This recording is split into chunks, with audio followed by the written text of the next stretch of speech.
अस्सलाम वालेकुम। पट्ठों के खिंचाव के लिए और आंखों की बिनाई का कुछ पुरानी इलाज बता दें। मेरे मोहतरम भाइयों, घर जाके तजुर्बा करना। हम जब किसी चीज को पकड़ते हैं ना तो उसके ऊपर क्या लगता है? जोर। उसके ऊपर क्या लगता है? जोर लगता है। तो जब जोर लगेगा तो ये जोर पट्ठों के अकॉर्डिंग लगता है। बिल्कुल इसी तरह जब हमारा ब्रेन किसी बातों को पकड़ लेता है तो तब भी जोर लगता है। पंजाबी च अक्सर कहते मेरी मोरा खिंचियां गई हैं, मेरी मोरा, मेरी कमर। वल्लाह सिर्फ इस दिमाग को पुरसकून कर लो। इस दिमाग को ये पुरसकून कब होगा? जब आप इसमें से पकड़ी हुई सारी चीजों को इसको खाली कर दो। एक दिन के लिए वल्लाह पूरी जिंदगी की जो मेमोरी है ना उसको डिलीट कर दो, फॉर्मेट कर दो। जो दुखों वाली थी, दर्दों वाली थी, गमों वाली थी, तकलीफों वाली थी, परेशानियों वाली थी, ज़ियतों वाली थी, करब वाली थी, एक दफा छोड़ के देखो। किसके लिए? अल्लाह के लिए।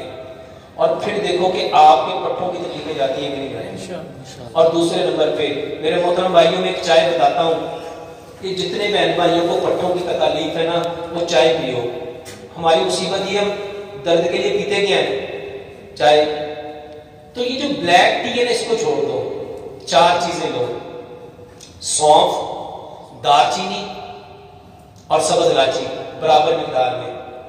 मिसाल के तौर पे ये लिया आपने 20-20 ग्राम, 10 ग्राम इसमें हल्दी डाल लो।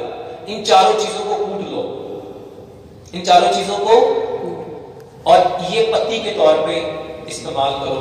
इसकी चाय बनाओ, सुबह भी पियो, दोपहर भी पियो, शाम भी पियो।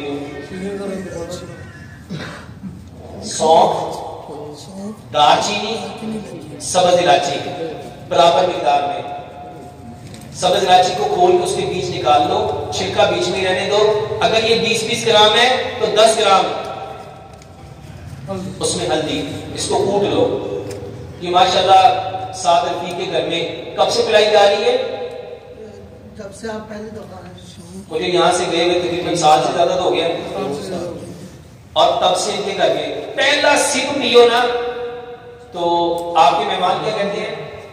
स्पेशल आते हैं चाय, वो स्पेशल आते हैं। सिर्फ उस चाय में और इस चाय में एक फर्क है, उसका रंग लाइट ब्राउन होता है, इसका रंग लाइट येलो होता है, बस। क्योंकि इसके अलावा कोई फर्क है?